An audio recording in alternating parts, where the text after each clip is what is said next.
નમસ્કાર મિત્રો, આજે આપણે રાષ્ટ્રપતિ વિશે થોડુંક જાણીશું. રાષ્ટ્રપતિ કોણ બની શકે, તેમની લાયકાતો શું છે, તેમની ફરજો શું છે, તેમની ચૂંટણી કેવી રીતે કરવામાં આવે છે, તેના વિશે થોડી માહિતી મેળવશું. ભારતના રાષ્ટ્રપતિ કોણ બની શકે?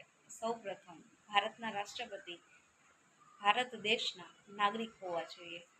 તે ભારતનો કોઈ પણ નાગરિક જે 35 વર્ષ કે તેથી વધુ ઉંમરના હોય તે ભારતનો નાગરિક રાષ્ટ્રપતિ બની શકે છે. તેની ઉમેદવારી કે પદ કેવી રીતે નક્કી કરે, તેની લાયકાતો શું છે? તો ભારતના રાષ્ટ્રપતિ બનવા માટે સૌપ્રથમ તો તે નાગરિક હોવા જોઈએ. બીજી વસ્તુ કે તે લોકસભા કે રાજ્યસભાના કોઈ પણ સભાપદમાં ઉમેદવારી નોંધાવી શકે તેવી લાયકાત હોવી જોઈએ. અથવા તો અને તેને કોઈ પણ જાતનું સરકાર તરફ હેઠળ કોઈ પણ પદના લાભ મળેલા ન હોવા જોઈએ.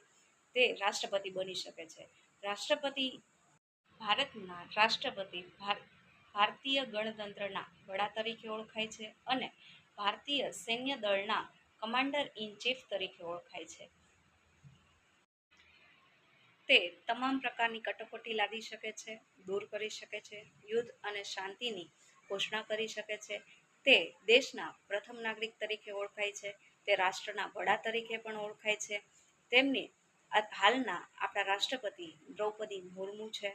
તે તેમના પદ માટે તેમને 5 વર્ષ માટે નીમવામાં આવે છે અને જરૂર જણાય તો તેને આગળ પણ લંબાવી શકાય છે. હાલ રાષ્ટ્રપતિ નવી દિલ્હીના રાષ્ટ્રપતિ ભવનમાં એમનું નિવાસ સ્થાન આપવામાં આવે છે. તમને જો અમારો વિડીયો પસંદ આવ્યો હોય તો લાઈક કરો, શેર કરો, સબસ્ક્રાઈબ કરો. Thank you.